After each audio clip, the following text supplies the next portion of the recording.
Good evening, ladies and gentlemen. Kindly settle down. The speaker, right? One of the speakers on the way. When you reach MMA, if you miss that right turn, you are stuck. Actually, you have to go all the way, come all the way, go to Gemini and come back because the fuel price is so cheap in Tamil Nadu, so you can afford to go a couple of circles. So that the government needs a lot of money. So you put more fuel, government gets more chess and more taxes, then they do more good work for you guys. Okay, anyway, once again, good evening. Very warm welcome to each one of you. It's a pleasure to have you with us again today. And I also welcome all the viewers watching this program live. And as usual, if you have any questions, please do share it. And let me also tell you what's happening in MMA so that you can continue to attend without missing these events. The one which is happening next is on 28th of Feb. And this is on coaching your leaders, a roadmap to the organization. Today, this month is a coaching month for MMA actually. We have done so many events all on coaching.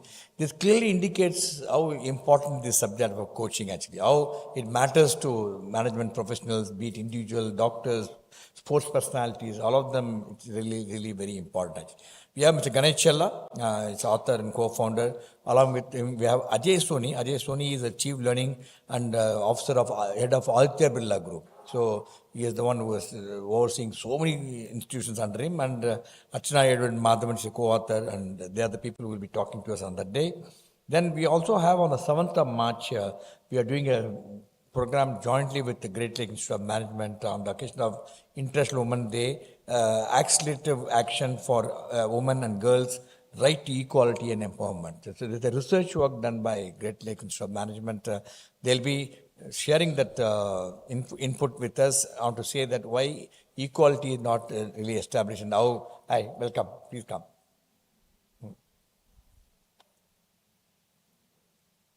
And how equality is to be ensured at various levels. And we are going to have a session at 10 o'clock followed by lunch on that day.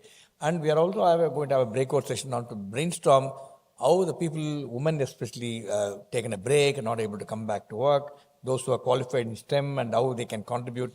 Because more than 50% of our population is women, and how can we make this entire generation of people who come into the workforce, imagine what will be India's stature in terms of our GDP, in terms of our earning. So there's a lot of attention is given to this, and MMA also we pay a lot of attention to this subject, and it's going to be happening on the 7th of March at MMA Management Center, morning 9:30 to 12:30, followed by the. Then we have a competition for young women, outstanding women manager of the year, that's happening on 12th of March. We already have number of women participants. All those women who are at the age of less than 60 years are eligible to participate in the competition. We give some very, very attractive prizes. Please do come, enter, because participation is a great fun. And I have seen every time women really enjoy participating in this competition. Do come and join us, and so that you bring laurel not only for yourself, to the organization which you belong. And it will be really wonderful to have you with us for the competition. On 15th of March, we are celebrating International Women's Day, not 8th of March, with the convention exclusively for women. This time the theme of the convention is, again, we've got some outstanding speakers, empowering change and inspiring leadership. We've got some really, really outstanding leaders, and I'm going to take 1 or 2 minutes because we are getting another speakers on the way. I said you missed the one junction. He'll be coming in a moment, so I'll take 2-3 minutes extra. I am quite sure by the time he'll reach. We have for the keynote speaker, we have Abhanti Shankaran. She is a Group Public Affairs Officer, member of Group Executive Board of Mahindra Group. And we also have Dr. Kanimoli Somu. She is a member of Parliament, Rajya Sabha. She'll be also talking to us the inaugural address. We have a number of sessions. One is the power of mentorship, building a legacy for empowerment. We have 3 outstanding leaders here. One is Malini Shankar. She is a Vice Chancellor of Indian Maritime University, also former Shipping Secretary and outstanding achiever. Along with her, we have Innocent Divya, IAS officer. She is the Managing Director of Tamil Nadu Skill Development Corporation. These both will be in conversation with Bharati Bhaskar. He's a motivational speaker, writer, and diverse champion. So it'll be a free-flowing conversation. It's going to be a lot of fun. Then we have another special session on redefining success in the creative world. We have Jayanti Kumaresh. She is a musician, Veena artist. She'll be there. Along with her, we got Nartiki Nataraj. Nartiki Nataraj is a Bharatanatyam dancer. First transgender woman to do the dancing, and it's not easy for somebody to do that, and great achiever, Nartiki Nataraj, and she's also a Padmashri awardee. So we would like to showcase somebody who has really done something different, and without worrying about what's happening to them, what they belong to them. And that's what is the beauty of this session. And Meera and I will be chairing this session. We have another session on visionary leadership, merging tradition with modernity. We have Shobha Viswanath, she's a publisher director of Curry Tales. We'll be telling a lot of stories through a thing. We got Devika, writer, storyteller, cultural, and the session will be chaired by Amarthavalli Ranganathan. Then we got the last session, not to be missed session. This is challenging the norms, the power of being different. Actually, we got three outstanding women achievers. One is Fatima Afsan. She is a mixed world champion in mixed martial arts. She is there. Along with her, we got Mona Agarwal. She is a Paralympic champion, Indian parachuter. She wheelbound and wheelchair bound. She won gold medal, number of national champion for 8 years. She is coming all the way from Mumbai to us, and to bring her here, MMA is putting a lot of effort because she can't come alone. We got an assistant companion to come along with her. She's coming by wheelchair, coming here, giving her all the facilities just for us to come and speak to you and inspire you guys actually. So this is what is going to be there. Then we also have Shefali, he's the commandant of ASC, again an army officer who has done some phenomenal work in the area of army, and how she has a woman commandant, how she is doing and how she has been first in whatever she has done all through here. So she's going to be talking to us. This is what is the various sessions happening on the 15th of March. If you're not registered, we highly subsidize this. We charge only 1,000 rupees plus tax. And we give gift itself is worth a couple of thousands actually. The gifts are sponsored by Cabin, Nestle, number of other companies, gift coupons from Go Colors, and a lot of things are there. And gentlemen are staring at me, is more for women actually. Gentlemen can enjoy the thing. It's all live webcast, live on YouTube, Facebook, Twitter. You can watch it from your home and enjoy it, and women really enjoy this. It's a celebration of women, what we are doing actually. This is what's happening. Now coming to today's event, and yes, today's event we all know, Read and Grow. It is an event which we do it exclusively for women, exclusively for students, because we strongly believe if you are to be a great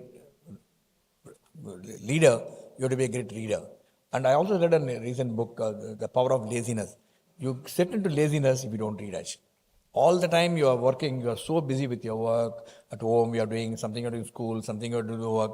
The moment you retire, age across 60 plus, you don't know what to do actually. That's the time it will hit you. If you develop that habit of reading, that will give you company and make sure that you live happily and healthy as long as things. So better start reading. Why you have to wait till the age of 60? By the time you reach 60, you want to have the habit of reading, then we don't know what will happen to you. So better read, because a lot of that laziness which sets in you is happening only when you are not reader. If you are a reader, I've seen so many corporate leaders in MMA. They're all voracious readers. They're so knowledgeable.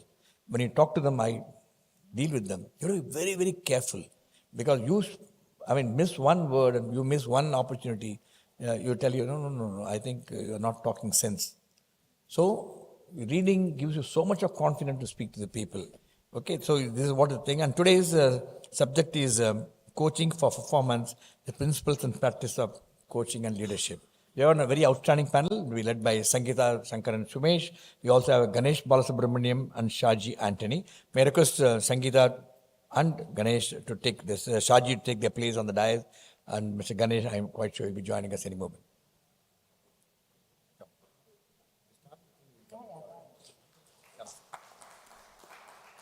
Ladies and gentlemen, a big round of applause to the thing. And although I want to tell you, MMA has been moving. We signed a collaborative MOU with ICT Academy. ICT Academy, you all know, we've done more for engineering students. They thought engineers also need a lot of management. That's why we got in, and we'll be really serving the large number of ICT Academy students from all over India, more so from Tamil Nadu.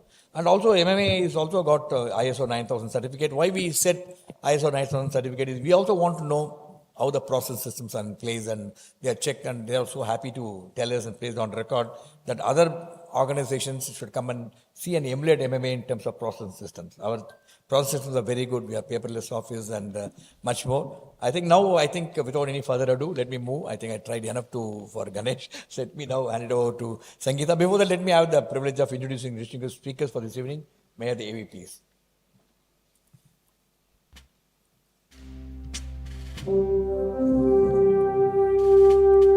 Mr. Ganesh Balasubramanian is a seasoned HR leader with over 20 years of expertise in talent management, employee engagement, and organizational development. Currently heading HR and admin at Apollo Tyres Andhra Pradesh plant, Mr. Ganesh has played key roles across multiple Apollo facilities since joining in 2004. A gold medalist in HR management, he is a recognized industry speaker and recipient of prestigious HR awards, including the Assocham HR Excellence Award. Mr. Ganesh's strategic vision and people-centric approach drive impactful HR practices.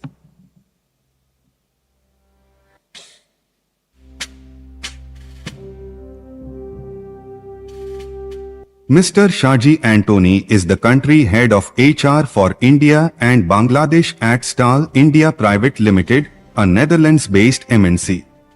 With over 17 years of experience in HR leadership across the automotive and chemical industries, Mr. Shaji has worked with TVS, Gestamp, and Forcia. A certified talent management professional from XLRI, he has also completed strategic HR training at IIM Ahmedabad. Mr. Shaji excels in blending global HR strategies with local insights to drive organizational success.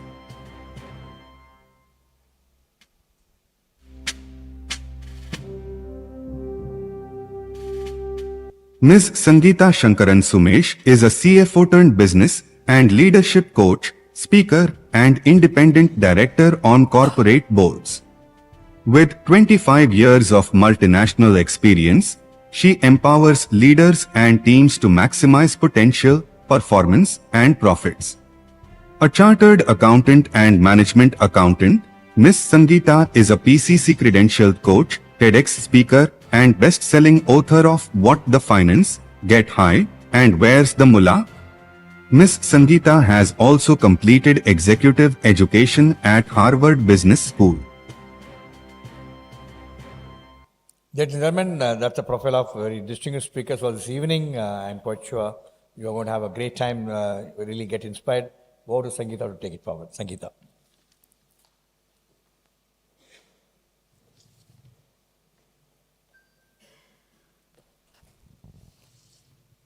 Good evening, everybody. Some more energy. Good evening. Yeah, that's better. Thank you. Yes, so this evening we have this wonderful book, Coaching for Performance by Sir John Whitmore. Now, this book is about the principles and practice of coaching as well as leadership. Now, the reason I picked this book is because this book covers three of my favorite topics, which is coaching, high performance, and leadership. So I thought as a business and leadership coach, it's important for everybody to understand the benefits of coaching, how coaching delivers high performance, and how to be better leaders. You know, I say, when top-notch sports professionals work with coaches, why should it be any different in the corporate world? Take the instance of Gukesh, the recent chess international grandmaster. Now, he was working with a coach, Paddy Upton. Was Paddy a chess champion? No. But Paddy coached Gukesh on mental strength, resilience, and many different aspects, which helped Gukesh to win the title. So the beautiful aspect of coaching is that the principles of coaching can be applied to any kind of activity, and it will have a high impact on raising the performance levels. Now, what really appealed to me about this book was showcasing the impact of coaching, examples of powerful coaching questions, and enabling high performance. So, what is coaching? Let's get to the brass tacks. Coaching is not teaching. It's about creating conditions for learning and growing. Coaching is about unlocking people's potential to maximize their own performance levels. Now, if you were to look at ICF, which is International Coaching Federation, which is a US-based organization, it defines coaching as partnering with clients in a thought-provoking and creative process that inspires them to maximize their personal and professional growth. Now, very often, people tend to get confused with mentoring. But mentoring is telling people what you know. And coaching only requires expertise in coaching skills and not really the subject matter. Now, normally, if you were to look, people are always telling, do this, do that, why are you doing this, don't do this, right? We are always used to telling. And he says, by telling, it negates choice. It disempowers you, it limits you, your potential, and it demotivates you. Whereas coaching, on the other hand, does the very opposite. So, in a sense, coaching is about laying the foundation for high performance, self-actualization, partnership, collaboration, as well as potential. Coaching is an enabler, and coaching culture creates conditions for high performance. So, what are some of the high performance culture attributes? Trust, your inner values, quality, learning, and interdependence. And essentials for a high performance culture are to end the blame game. Because, many times we say, I'm not responsible. It was this person, this happened because of him or her, right? So ending the blame game, getting people to be involved, reducing the stress levels, and increasing personal responsibility. The author talks about the performance curve. He talks about 4 different types of culture. The first being impulsive culture. When there is an impulsive culture, the leader is reactive. There is low performance. And nobody knows who's really responsible for success. When there is a dependent culture, the leader is somebody who's directive. There's low or medium performance. And they think, they are not responsible. It's not me, it's they. That's the attitude they have. Whereas when it's independent culture, the leader is somebody who's empowering, and it's medium to high performance, and people take ownership and say that I am responsible for success or failure. Whereas when it's the interdependent culture, the leader is transformational. There is high performance, and everybody together takes ownership and says, we are responsible. So he says high performance leaders have behaviors that support trust, adaptability, and high engagement from the teams. And these teams often exceed the expectations. High performance leadership focuses on creating a safe environment where there are open and honest conversations, and they support a resilient and transparent culture. So, when behaviors like the blame game ceases, interference like fear and self-doubt decrease, that's when this sort of transformation and high performance is enabled. Now, I'd like to share my personal example of what I underwent. When I was a little girl, my parents believed that it was very important for me to learn swimming. And I had enrolled myself for a swimming class. And the swimming coach had actually pushed me into the water, and that created a lot of phobia for me from water. And therefore, I resisted learning swimming for a very long time. Later, I got to know that there was a swimming coach who was teaching swimming, but the difference was he wasn't getting inside the pool. He used to sit outside the pool and teach swimming. I thought that was quite impossible, but I had the courage to go in for it because I felt safe. I said, okay, this coach can't push me sitting outside the pool, right? So that gave me a lot of confidence, and that created my trust. So that's what a coach does, a leadership coach, that's what they do. They are there, guiding you. They're not pushing you into it. They are not forcing things upon you, right? And that makes a lot of difference, creates a lot of psychological safety as well. So that creates a lot of impact, and therefore your performance is also at the peak. Another very beautiful thing the author says is, coaching is emotional intelligence in practice. Coaching is a way of leading and managing, a way of treating people, a way of thinking, a way of being. Transformational coaching is the practice of emotional intelligence. And I think as a coach, I have really benefited. I have learned because, coming from a finance background, I had never paid attention to the importance of emotional intelligence and empathy, and coaching really opened those doors for me. So now I have learned the importance of emotional intelligence, but I'm still evolving and it's work in progress, but it's opened a completely different and important perspective. The author shares about 4 domains of emotional intelligence, which is self-awareness, self-management, social awareness, and relationship management. Now, if you were to look at our parents or our teachers or our bosses, what do? They tell us, do this, do that, right? So we are so used to being told what to do, and therefore that's what we also do to others. We also tell people what to do. While that's a quick and easy way, in cases like this, it's the dictator who's in control. And a dictator upsets or demotivates employees, and employees are probably behaving differently when the dictator is not around. So further, we do not remember something, when people tell us, we're like, yeah, okay, I'll do this, right? So we don't learn much. And the best way to learn is through our experience. Another kind of boss is a persuader who lays down their own ideas and attempts to convince, oh, this is such a great idea. This is the best, right? So that is a persuader. Else, they become a debater.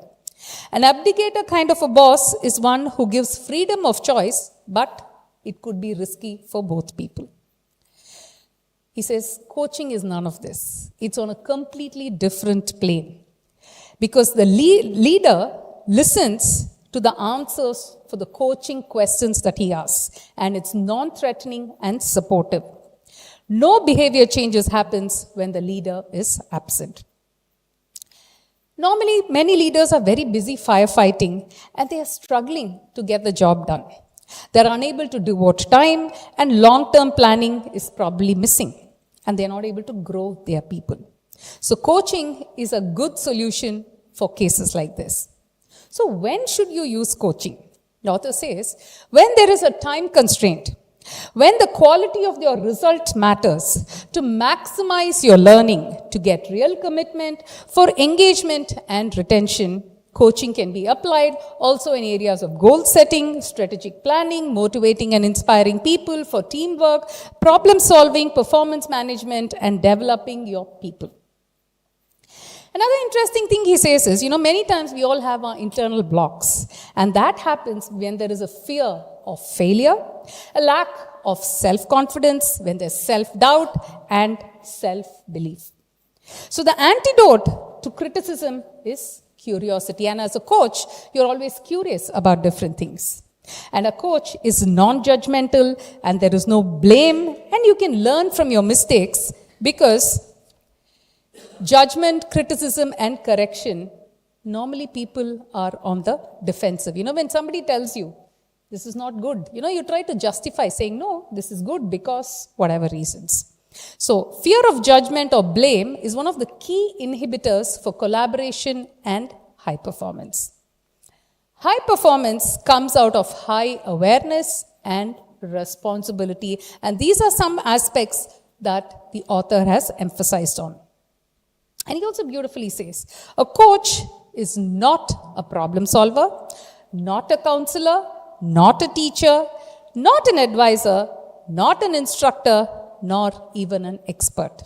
A coach is a sounding board, a facilitator, an awareness raiser, and a supporter. Let me repeat, because this is something important. A coach is not a problem solver, not a teacher, not an advisor, not an instructor, not an expert, but a coach is a sounding board, a facilitator, an awareness raiser, and a supporter. Self-awareness is knowing about what exactly are you experiencing. So instead, imagine if somebody were to ask you, what is the color of the lid of this bottle, right? Instead of telling you that the lid of this bottle is blue, instead, if you ask the person, what is the color of this lid, right? Then they start thinking. So he gives examples on those lines because you're compelled to see it for yourself. And he says responsibility is crucial for high performance. He gives another nice example of a construction worker called Peter. Now, Peter, tells his person, go and get me the ladder from the shed. Peter goes to the shed, does not see a ladder, so he comes back and he says, there's no ladder. And therefore, the task is not done. Whereas, if the leader had said, we need a ladder, who is willing to go and get it from the shed? Then, one of the workers puts up their hand and volunteers.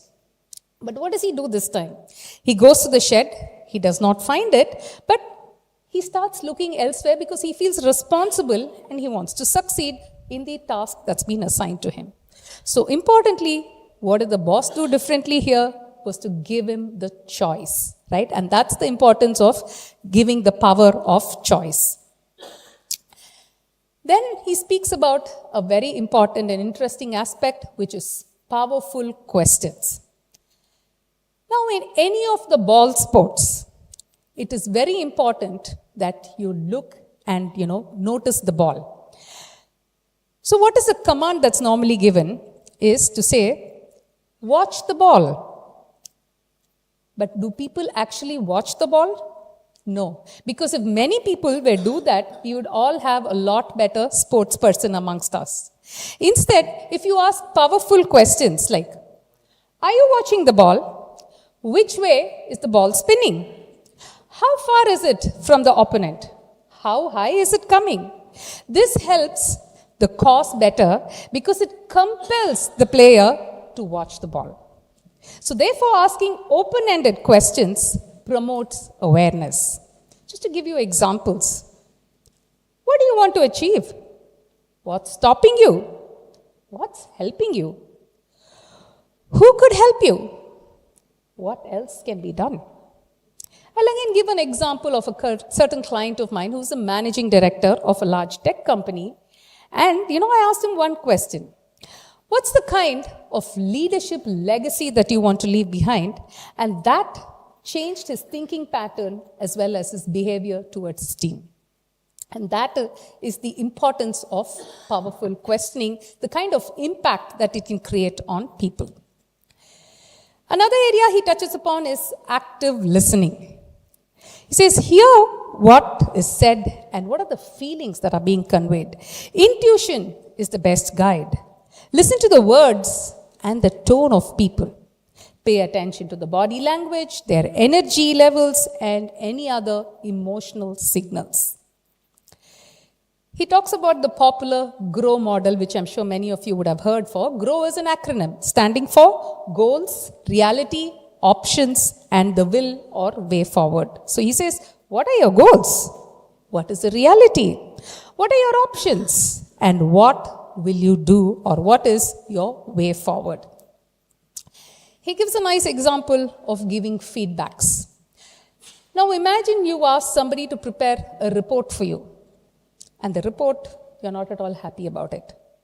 So your assistant walks in, gives you this report. You look at it, you get angry. And then you say, you're useless. Or you can say, this report is useless.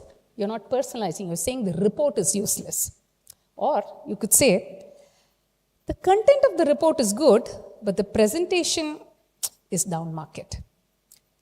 You could say it in a slightly better way to say, how do you feel about this report?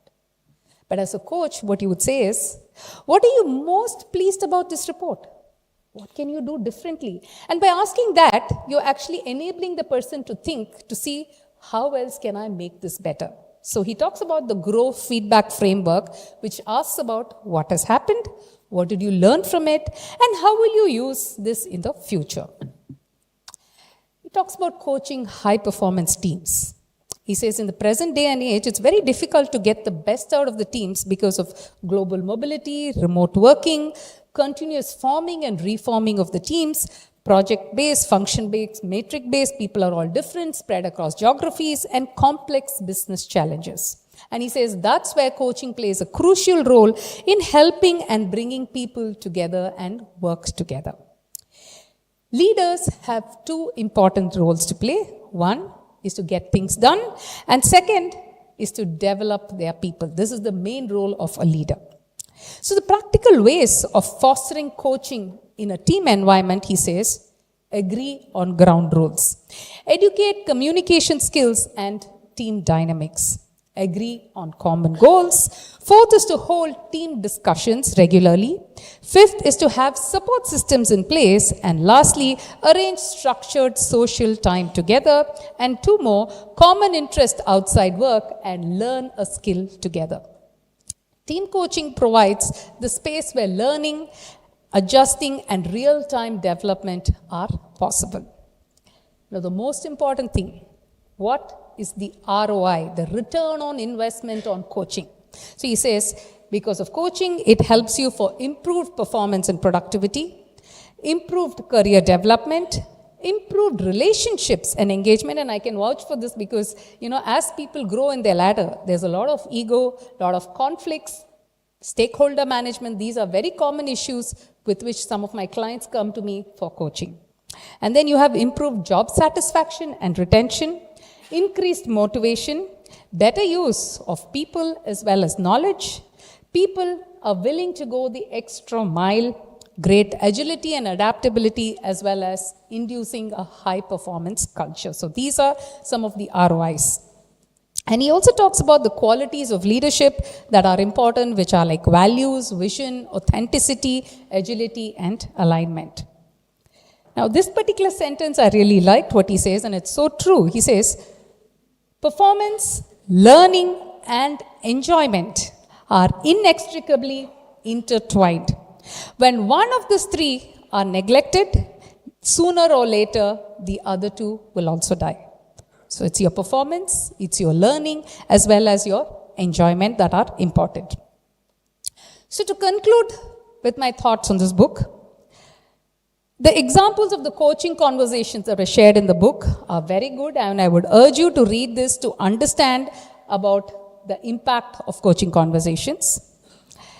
I also felt that, they could have elaborated a little more on real life examples and the impact it has caused, especially on both leadership coaching as well as team coaching.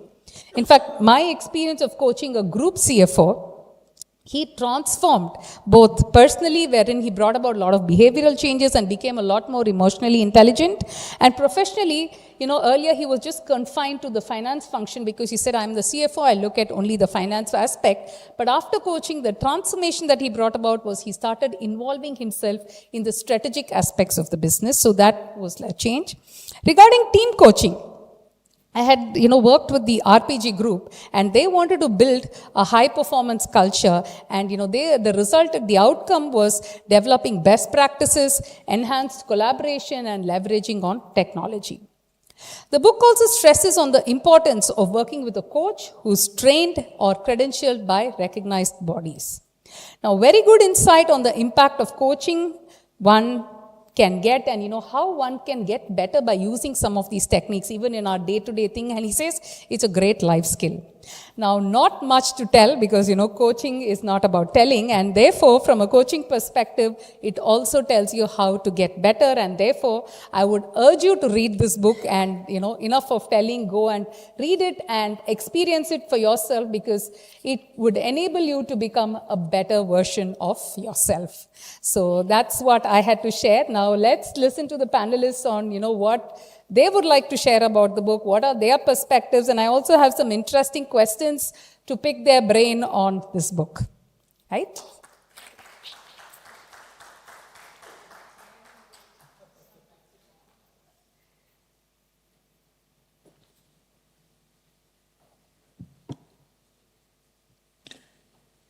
Shaji, so what are your thoughts on the book? Especially considering that Shaji is a voracious reader, I'm really keen to know your thoughts on the book. So, good evening to all. So, this book, it's like a storytelling, and it depicts the importance of the company. Okay, we all think that a company is as a business; it's just profit making. But the book says it's not. It says that it's an ecosystem where the individuals, the organizations, and societies are connected with the company. Now, Now, you think it over in Indian perspective. Our population as on 2024 is 44 crore, I believe. Okay. So, approximately 64 crores of people working in private companies. The author is not an Indian, so he has stated that it's a company has impact on society. But when it comes to Indian context, more or less 45% of Indian population working in private companies. It means this book mostly meant for country India.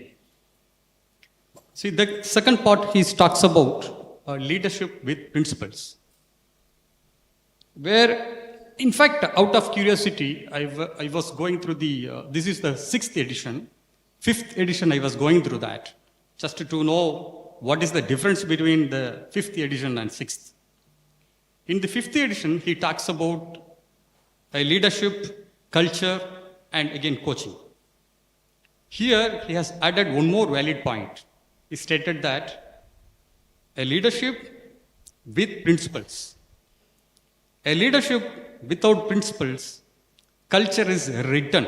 It cannot be practiced. So in the 6th edition, if we go in detail, he talks about principles. So until otherwise, if even whatever very good culture, values, everything as an organization, vision, mission, statement, everything is written. Until you have a principle, it's very difficult to practice. It will go like a boundaries. It will not give you a freedom to you. The third point is covered is inner game equation.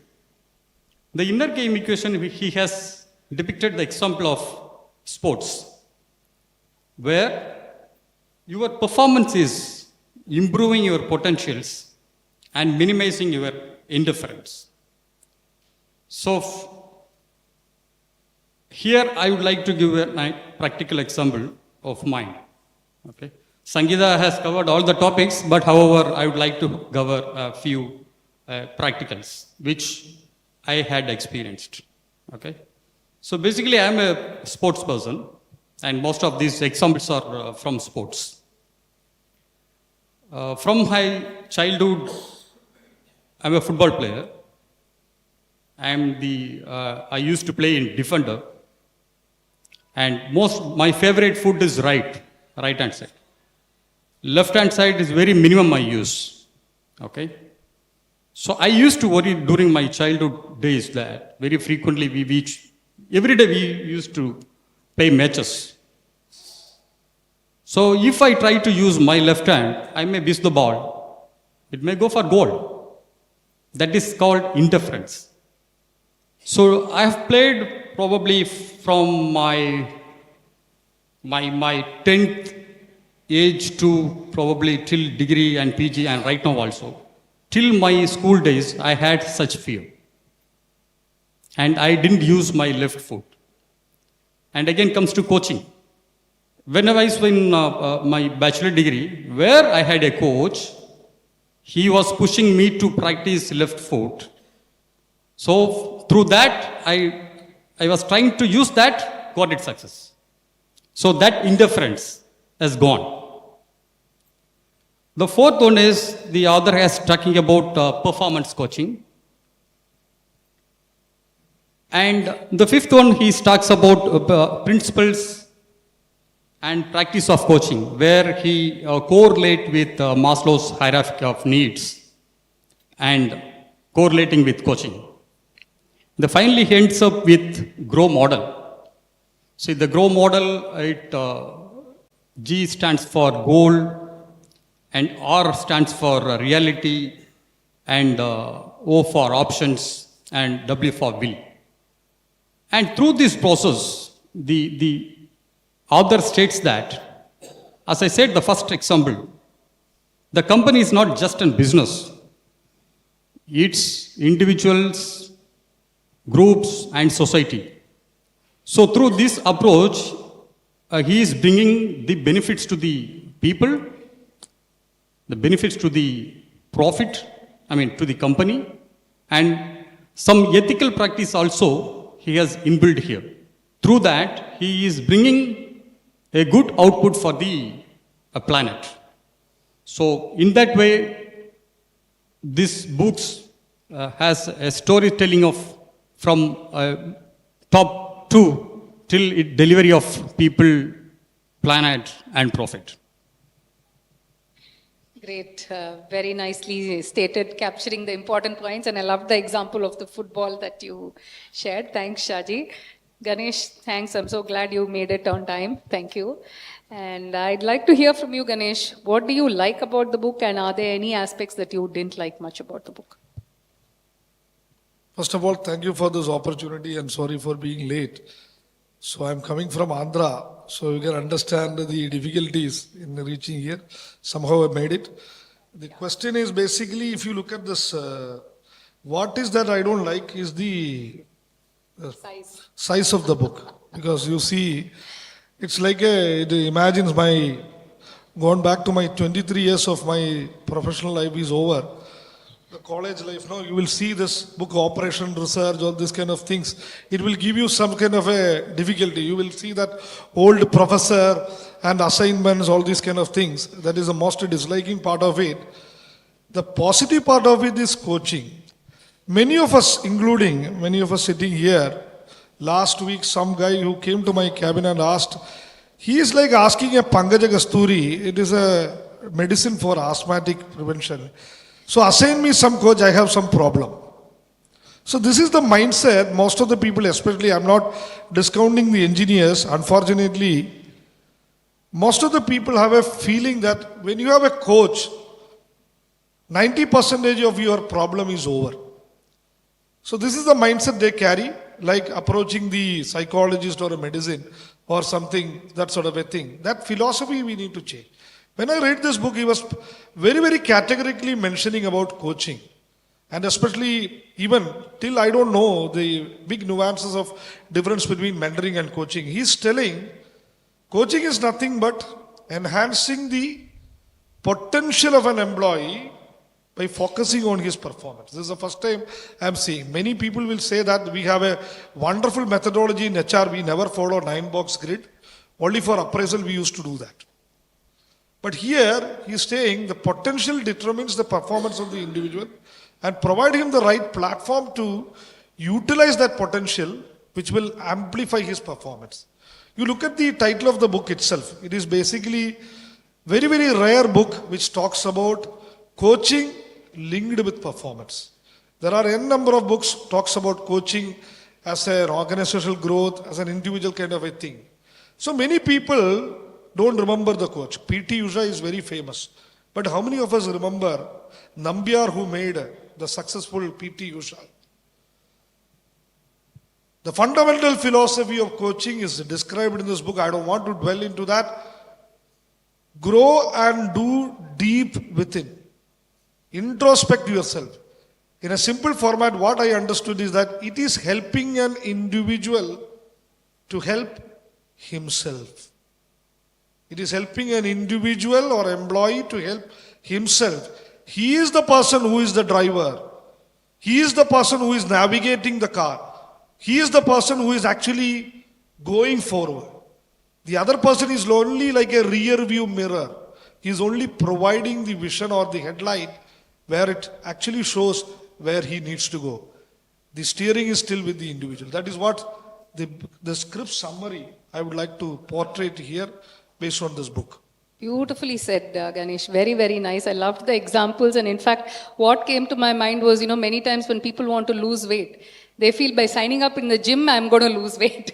Or, just start working with a trainer, but then, eat more and then, eventually say, oh, my weight is not reduced. So you have to take the actions required because the onus is on you. So lovely and very nice summary. And, the grid that you spoke about was also very true. Thanks for sharing that.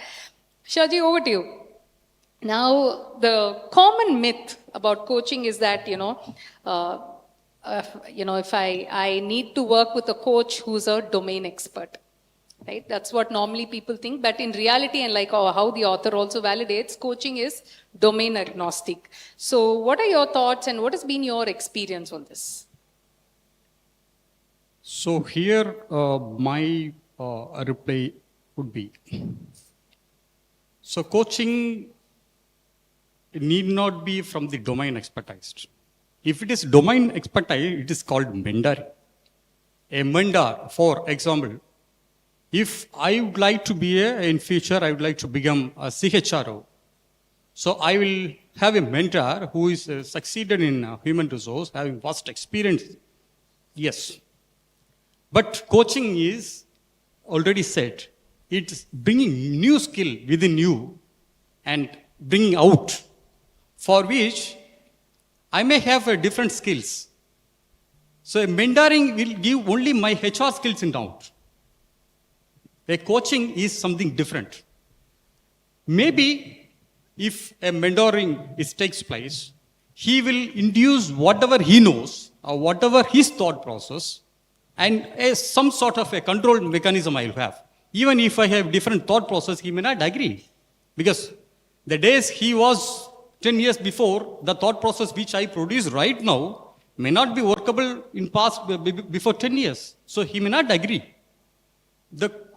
So the coach is something different now. It need not be from the domain. But I would suggest the coach should be from the similar background. Like when it comes to a corporate world, we say, a coach from an IT industry, I think, may not coach an employee who is in the manufacturing. Because both the industries, problems, issues, process, all are different. So when it comes to IT, most of the highly professional people. When it comes to manufacturing, a blue-collar jobs. Yeah, 50 or 60 or 70% of workforce is from blue-collar. So that industry domain, it's very important for coaching. Again, coaching is very, very important for our life. Yeah. I missed an opportunity when I missed coaching. I missed one opportunity, the second opportunity I have used. That's why I'm being here. Okay? The first opportunity I missed, as I said, I am from sports, I used to play football. Okay? During my 12th standard, there was a coach from Chennai. I think there is a sports football coach federation is called Sai, some club. It starts with Sai. The coach name is Sugumaran. Quite some time he was being his coach for Tamil Nadu football team. So he came to my native to pick up some football players. During my, I think I was studying higher secondary. So we compete in the matches, and in fact, I was selected for a camp. The camp took place in Tirunelveli. Yeah. So from my native, there were almost 5-6 people we were selected for that. And we went there, 1 week, very tough trainings. A fine day, they have shifted our accommodation from one place to another place. And the early morning, we couldn't get up on time, and we had difficulties in easily finding out the toilets and all. So we were late in the ground. So the coach has given a punishment that we have to dive from one corner to another corner. So most of the shoulders were, lot of scratches took place. Then we 3 or 4 people, we ran away from there. We didn't continue the coach. At that time, I still remember, there were 2-3 juniors. They were not good players like us at that time. But they have continued the 1-month coach that came. Now, and after that camp, 1-month camp. Okay? I have been playing from my 10th year onwards, but those people very late, they were not playing well, but they have attended that 1-month coaching with full heart. From that moment, they became a professional players. Now today, one guy is in Navy, one guy, 2 of them now in Accountant General here, AGS. So I missed an opportunity. So coaching will fine-tune your gaps. A book may not fine-tune your gaps. A book will give you some inputs, but how far you are going to implement whatever it is written in the books. It's a question mark. When you are accompanying with a coach, when you do a practical implementation, where the coach will find you. So the coaching is very, very important in life. And the second aspect, during my PG, which I missed, then my PG, I had a coach. My post-graduation had a coach who changed my lifestyle. That's why I'm being here today. So coaches need not be from domain. Yes, yes. Thank you for validating that. And, it's always, domain agnostic, because, what I feel is when the person doesn't know much, there's a lot more curiosity, and then they're asking you more powerful questions. And that probably is opening up different perspectives. And thank you for sharing and, validating and your football experience with this. Thanks for that. Ganesh, to you, what has been your experience of working with a coach, and, has your organization benefited? And how do you think coaching has contributed to high performance, like how the author claims? My experience, I would like to now narrow down to my experience in working in Global R&D Center Asia, where we assigned a coach for 15 people in 2019 after the COVID. So since R&D people, they are more egocentric than ecocentric. They are more wisdom driven. They believe that out of the entire world, they know everything. So it's very difficult to break the mindset of the people. A coach with a management background, we assigned, and people were clueless what is this person is going to do. The first discussion, many people had a difference of thoughts. The management is trying to corner us, understand our difficulties or something. But ladies and gentlemen, I would like to, this is a very, very proven case study. Out of the 15 people whom we have given the one-on-one coaching, the coaching session will be for 1 hour. One day only 4 people will be met by the guy. And he will be there for 1 week in the campus. And after around 3:30, we will not even see the people. But the significant difference came. Every month the session started happening. And I could see that we could retain 89% of our workforce. I am not saying 100%. Out of the 12 people, I think one guy left. And he left and he communicated about his resignation to the coach rather than to his functional lead before taking the decision. And it was very, very personalized, family-driven decision which nobody was even aware. The coaching started with a professional journey, and the kind of confidence this gentleman was having, he shared a lot of his family-related issues. So probably you can see that's kind of an openness have come. And that too, in a stage in which a plethora of roadblocks were there, and it has become a gangway, or it is very, very easily communicated to that extent. Second part, the 13 people identified 32 projects in the organization. You can see lot many improvement projects or innovative projects of R&D as visualized, experienced, implemented by these gentlemen. Many of the people, they have gone to the next level in terms of their designation. I could not even see a single individual who was not promoted during the course of the exercise. Definitely it will happen. Why? Because we will be identifying such kind of a people and we will grow them.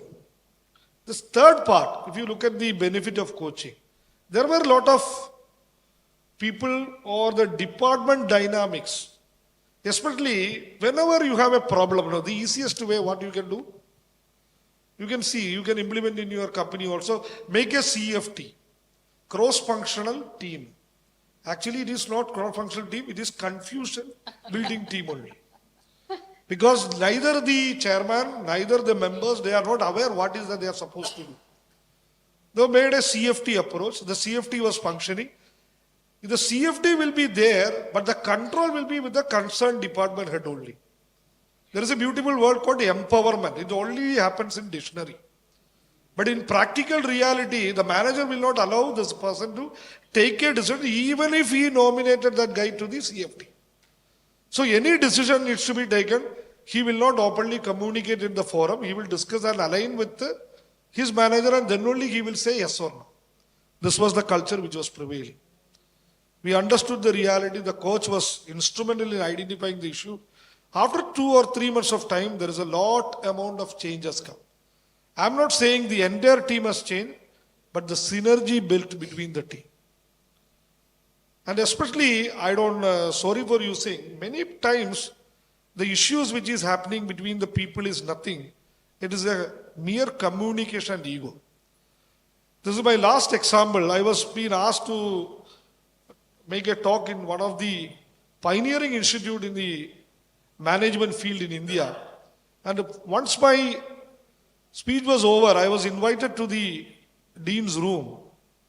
And I was in a very eloquent mood where he is asking a lot of questions. And finally, he asked, and I was also thinking some questions in my mind. Because my HODs are not speaking to each other. I could see a lot of islands. I could see a lot of, the dysfunctional teams. Especially the second level, they are having a very good relationship in terms of their age or friendship. But when it comes to the top, there is a lot of this Xylo approach is there. So, but I never anticipated, the question asked by Dean is he asked, none of my professors or department heads are not speaking to each other.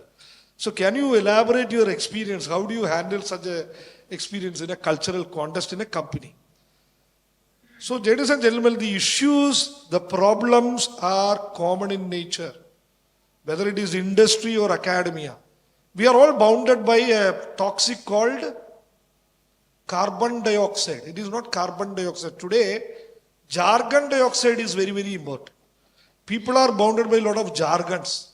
They want to give various models. Make it simple.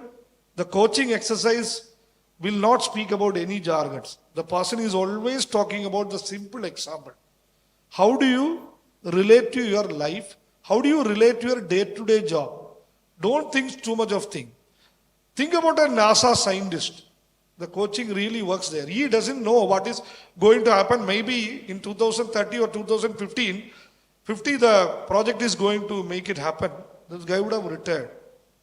So that is what the important essence of life I want to talk about. The purpose of coaching makes the difference.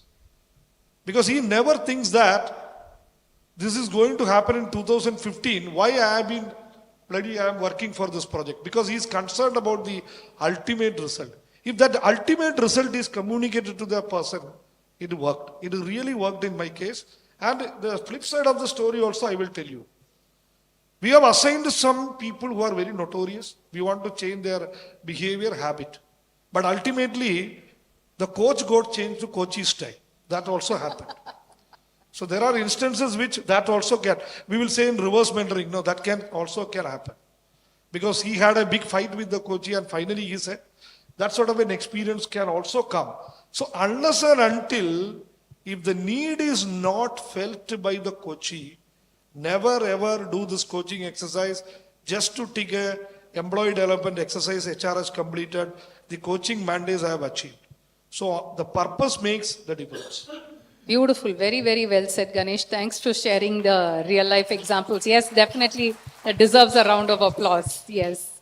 So yes, the beautiful impact it can bring is a change in behavior. And like how this book of the $1 Trillion Coach, it says, you coach only the coachable. So unless the person is ready and thinks it will add value and there is a purpose to it and a meaning to it, otherwise it doesn't work. So thanks for highlighting and connecting all these dots and then giving these real life example. Thank you so much. Shaji, to you, what are your thoughts on feedback? Now he's emphasized on the importance of feedback and the framework and all that he shared. So how should a good feedback look like? And do you have any real life examples to share with us on that?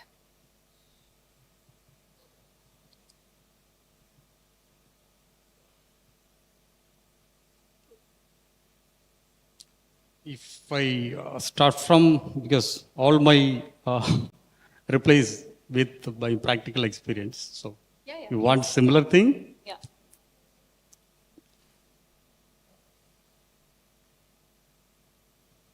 See, the feedback when you in an organization corporates or you are going to take an assignment corporates. So everybody talks about SMART. Yeah. So your goal should be a specific, measurable, okay, realistic, and agreed, and time framed. So when the coaching takes place, during the process of when the coachee is giving coaching, there will be a learning from the coachee, and the coachee has to practice these learnings into the field. And there will be a feedback session in between the coachee and coach. See here, the feedback should be during the implementation part. Every organization also, during the implementation part, we will have a lot of lockings. For example, as Ganesh said, the functional manager will agree for his goals, and he will not support. And he will not give a space if an employee wants to practice something, he will not give an opportunity.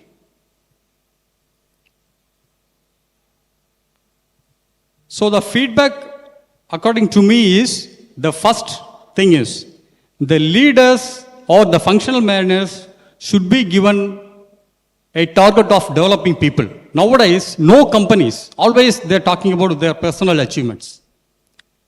So if you see KPIs or key performance indicator or key result areas, nowhere it is mentioned that it's developing people. So when you mention the developing people, then the functional manager obviously will have the right rhythm of developing people. So he will have a right approach to give open feedback. Very transparent, very transparent. And sometimes we will have a plan, our own plan to achieve the target. Sometimes it's failed. Yeah? In today's world, lot of ambiguities. Lot of ambiguities. You think it over the recent past, coronas and all. Yeah?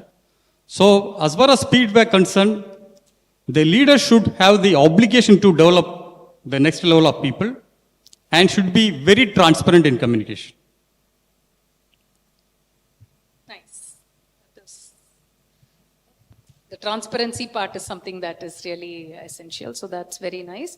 To you, Ganesh, your thoughts and experience on the GROW model. Because GROW is such a popular model, and I'd like to pick your brain on that.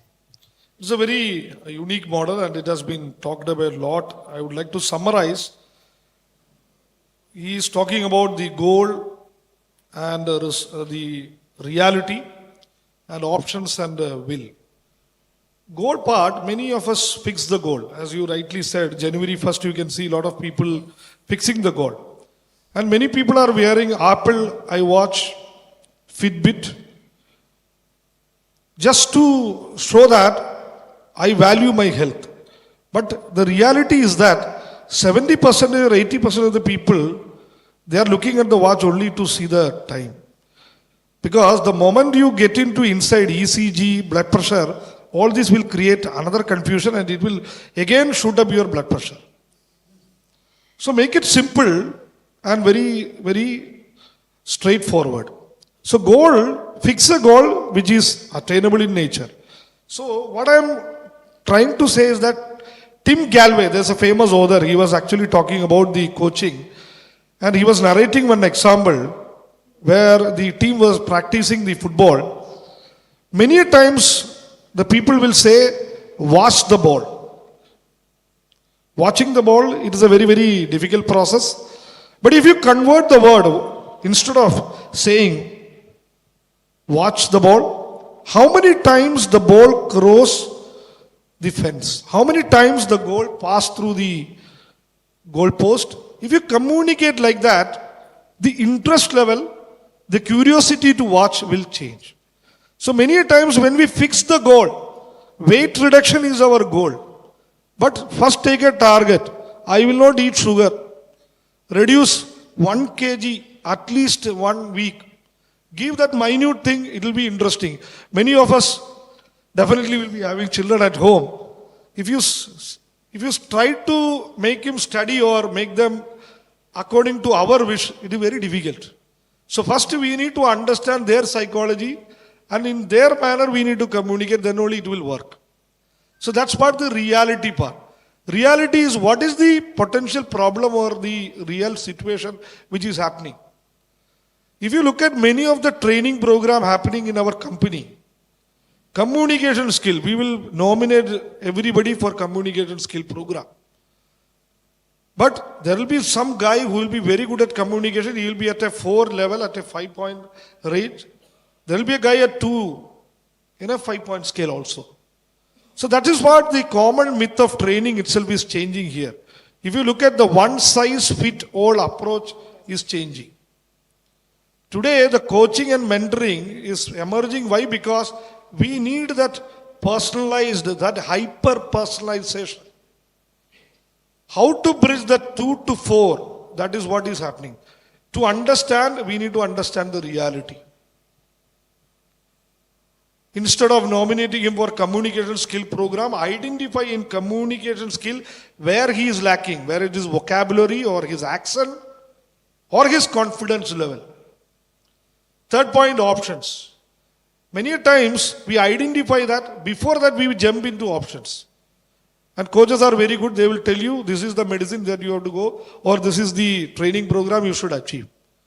Give him 70, 20, 10 options. This is a very famous model. And none of the classroom training is going to gain any benefit. 70% the on the job, the thing that you do is going to give a good result. 20% you observe and do. 10% only you will remember. The average retention of any training program is maximum. Any idea? It is 10% and maximum 24 hours. It's very difficult. The last one, that is why the author has made a big change. Many people will say way forward. What is that I need to do? But he made a wonderful W, which I like it.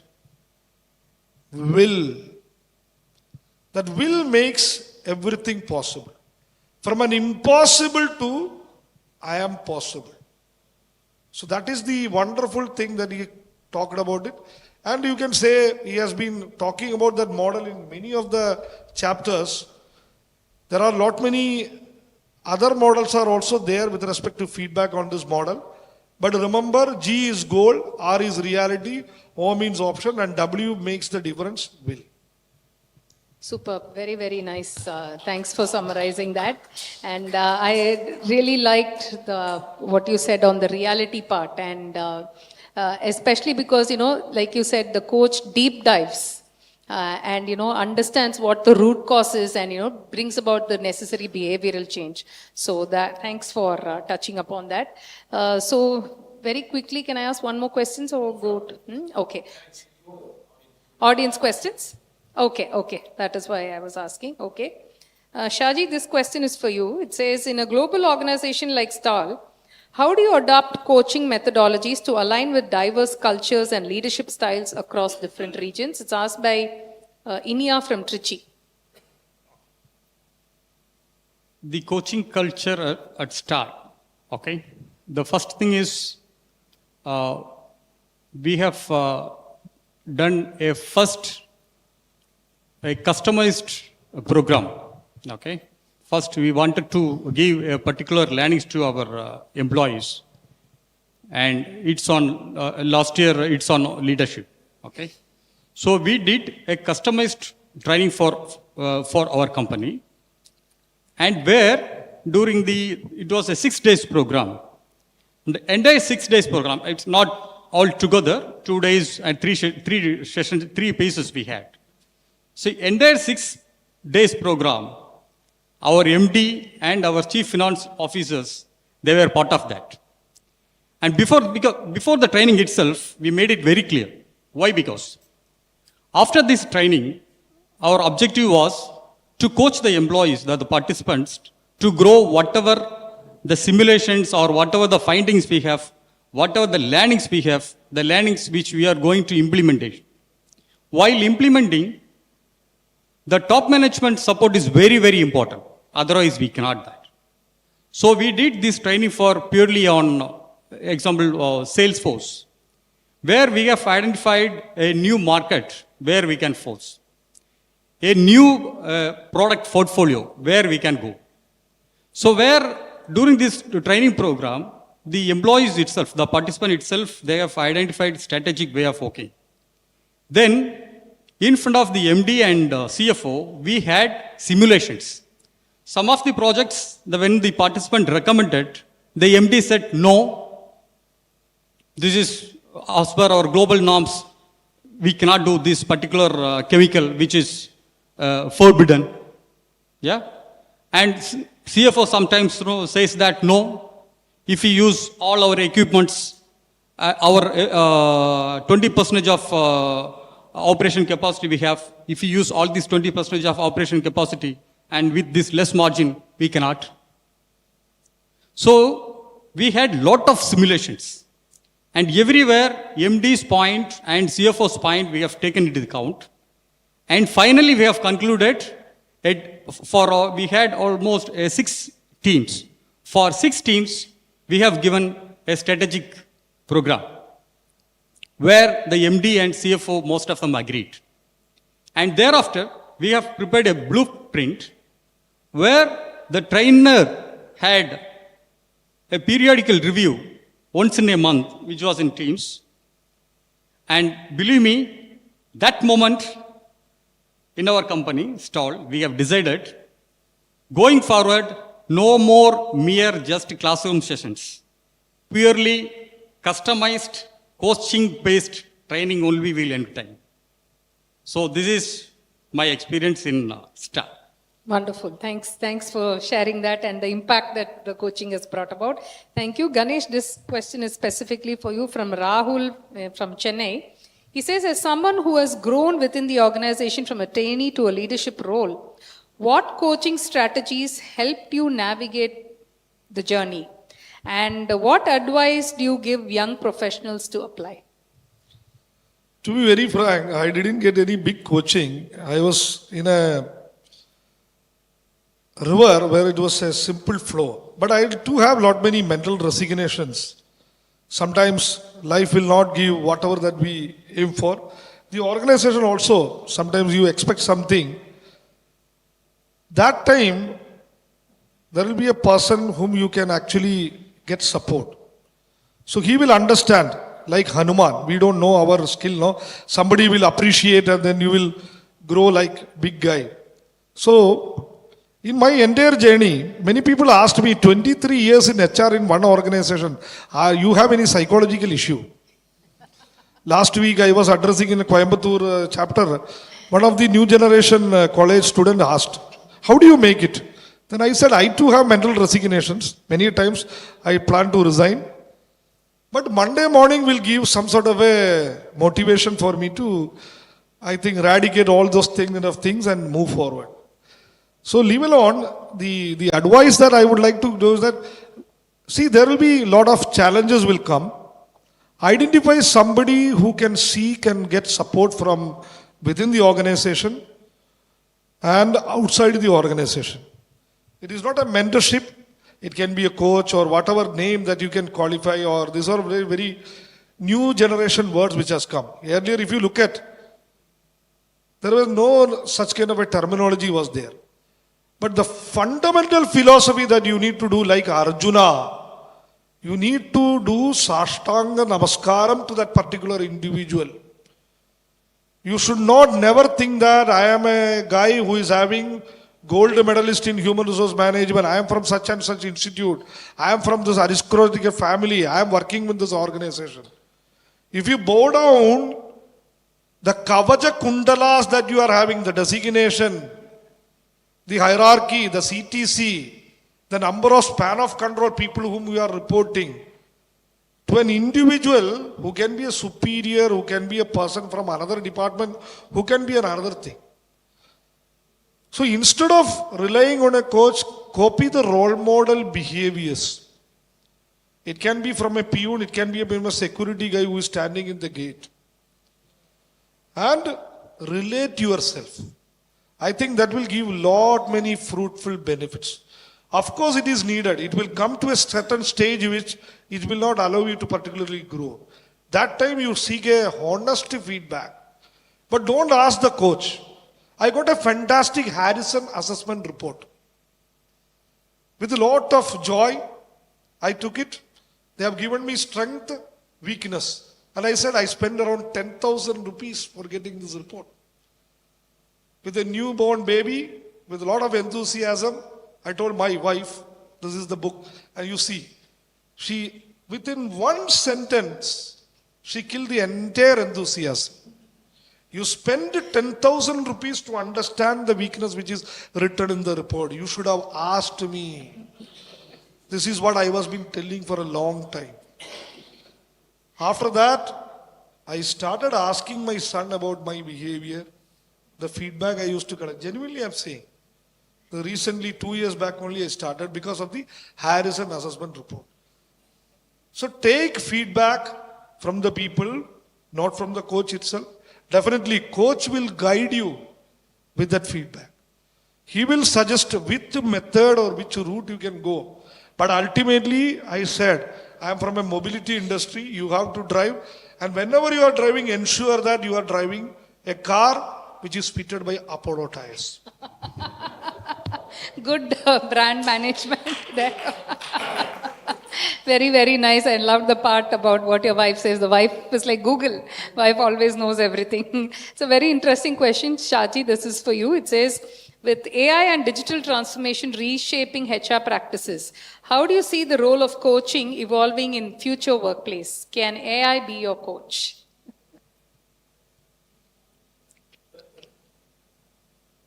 AI, of course, I agree with, AI will be coaching the future HRs. But HR will become only an implementation part. So, AI will advise us, so HR will implement. Again, while the implementation, AI will give, monitor it. Again, it will give a feedback. Again, we will become implementation. So, while implementing, the human touch, developing people, again AI cannot do, which will give informations. And developing them, it's our part. So, I agree, AI is going to coach future HRs. Thanks. That was from Jyotsna from Salem. Anything you want to add on the AI part? I have done a big research on AI. So sorry for... see, if you look at AI and ML, AI should replace AI. ML should replace ML. I made this statement. 2 days back, I was invited as a speaker in my own college after spending around, I think I left in the college 2003. This is the first time I am going there. So basically what is happening is that, how many of us really feel happy when you are very starving and you have ordered something in Swiggy, and that beautiful app will say, restaurant accepted the offer. Then that bike will go, it will go to some other direction, you are waiting, again will say, your food will be delivered in 5 minutes. Then this guy will go to some other sandhe, then again you are waiting. Then immediately one message will come. Finally, when you are about to reach your doorstep, it will go back. Because some navigation problem has happened, he will say that some problem is there, now we cannot deliver. The thirst or the hunger is very difficult. You have been waiting, nothing has happened. But ultimately, this is what is happening. Many a times, this is making us life very easier. But how to utilize those information is very important. So AI can give you information. To convert as an insight is the job of our HR professional. It will talk about n number of things. Oh, this guy, he's a red category employee, he will resign soon. But all of a sudden, one green fellow will come and he will tender the resignation. Mostly. Why? Because the manager is not connected with that individual. So that is what Artificial intelligence should not replace actual intelligence. And machine learning should be replaced by motivation and right leadership. Unless and until you have a good connect with your people, all these resources are going to be in a problem. Watch Yendiran 2 or 2.0, you will understand yourself. Wonderful, wonderful. Thank you for that. And I think we've already exceeded the time. So over to you, Group Captain. Thank you, Mr. Ganesh and Shaji. A nice evening. I know we have learned a lot, and thank you so much for spending your time. I know it is a tough job to come all the way from AP to there. Really appreciate you are taking the pain to be with us. It's a pleasure. We do a lot of CSR work with the poor children. Some of the things created by poor children, what we are going to give you to as a memento for sparing your valuable time with us. We're also going to give you a book so that you finish one book, keep reading other books. What we are going to give you, it's a book published by MMA. Please, can you step forward? Venkat, can you also join me on stage, please?